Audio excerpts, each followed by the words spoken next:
Chers maîtres, chers collègues, j'ai l'honneur de vous présenter une partie de mes travaux de recherche intitulée Le profil postural de la gonarthrose. Nous commencerons par une introduction, suivie des matériels et méthodes, puis nous enchaînerons par les résultats de notre étude et la discussion, pour finir par la conclusion. L'arthrose du genou est une maladie articulaire progressive qui entraîne la dégradation du cartilage articulaire et des modifications de l'os sous-chondral. La gonarthrose entraîne des douleurs, des raideurs, des déficits de la force musculaire et une instabilité articulaire. Ces limitations de la mobilité peuvent entraîner un risque accru de maladies cardiovasculaires, une mauvaise qualité de vie et une perte de fonction. Plus précisément, l'arthrose du genou entraîne plus de difficultés dans les activités de la vie quotidienne, telles que la marche, la montée d'escalier et la réalisation de tâches nécessitant les membres inférieurs. Parmi les conséquences de la gonarthrose, les troubles de l'équilibre sont considérés comme étant très importants, notamment à cause du risque de chute engendré. L'étude avait comme objectif l'évaluation des déficiences du contrôle de l'équilibre chez les patients souffrant d'arthrose du genou à l'aide du posturographe Prokin 252. Nous avons réalisé une étude prospective et descriptive portant sur 68 patients suivis pour gonarthrose entre les mois d'octobre 2021 et mars 2022 au sein du service de médecine physique et réadaptation fonctionnelle du CHU Ibn Rushd de Casablanca. Nous avons réalisé un examen clinique neuro-orthopédique et posturologique. Les paramètres que nous avons retenus lors de l'évaluation yeux ouverts et yeux fermés sont la surface couverte par le centre de pression des pieds, appelé aussi périmètre, la moyenne de déviation du centre de pression en antéro-postérieur, COP Y, la moyenne de déviation du centre de pression en médiolatéral, COP X, et la moyenne de déviation du tronc, Trunk Standard Deviation. L'âge moyen était de 51 ans, avec une prédominance féminine et un sexe ratio 0,38. Concernant l'indice de masse corporelle, 30% des patients étaient en obésité, 56 en surpoids et 14 avaient un poids normal.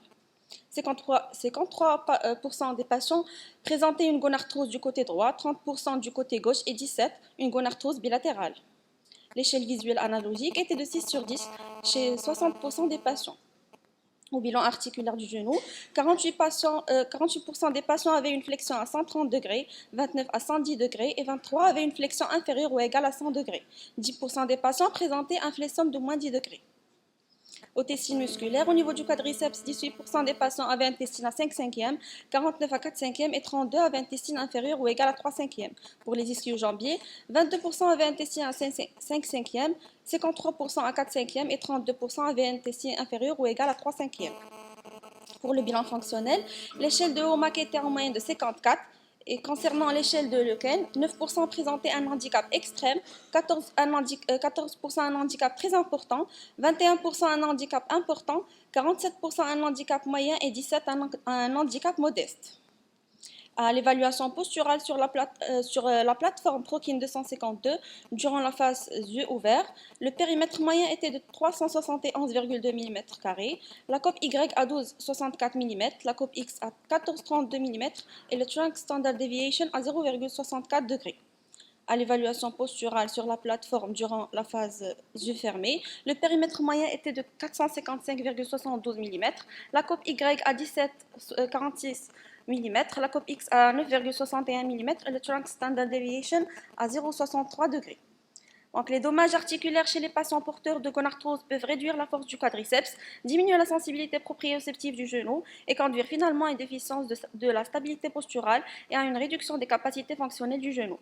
Notre étude a montré des performances faibles du contrôle postural à la fois dans la condition simple, yeux ouverts, et la condition conflictuelle, yeux fermés. Ces variations dépendent principalement de l'âge, du sexe, du poids et de la condition physique du patient. Selon les résultats, nous supposons que ces variations ont des liens avec les caractéristiques cliniques de la gonarthrose. Une corrélation entre les douleurs articulaires et l'oscillation posturale observée dans notre étude montre que cette dernière joue un rôle important dans la stabilité posturale chez les patients. La présence de douleurs peut inhiber le réflexe des muscles autour du genou, ce qui pourrait compromettre les réponses motrices rapides et efficaces et par conséquent une altération du contrôle postural. En plus de la gonalgie, nous présumons que la raideur matinale peut aussi avoir un impact sur la variation de la stabilité posturale. De même, le vieillissement et le poids doivent également être pris en considération par les patients et les médecins pour améliorer les stratégies préventives ou thérapeutiques de la gonarthrose. L'amélioration du contrôle postural dans la gonarthrose passe par la prise en charge de la pathologie, par le renforcement dynamique du couple ischio-jambier-quadriceps, la gestion de la douleur et le travail de la proprioception, que ce soit grâce à la rééducation classique ou en utilisant le posturographe. Concernant les limites de notre étude, en raison des restrictions de l'objectif, nous n'avons pas inclus de sujet sain et la relation entre la gravité des symptômes cliniques de la gonarthrose et le contrôle postural a besoin d'investigations plus approfondies. Et pour conclure, les patients gonarthrosiques présentent une dégradation du contrôle postural. Les effets à long terme réduisent leur mobilité fonctionnelle. Par conséquent, les stratégies préventives visant à réduire l'influence de la gonarthrose sur le contrôle postural doivent être davantage considérées par les patients et les médecins. Les résultats de notre étude mettent également en évidence la nécessité d'élaborer des stratégies applicatives pour prévenir la survenue d'événements indésirables dans la vie quotidienne des patients gonarthrosiques. Je vous remercie.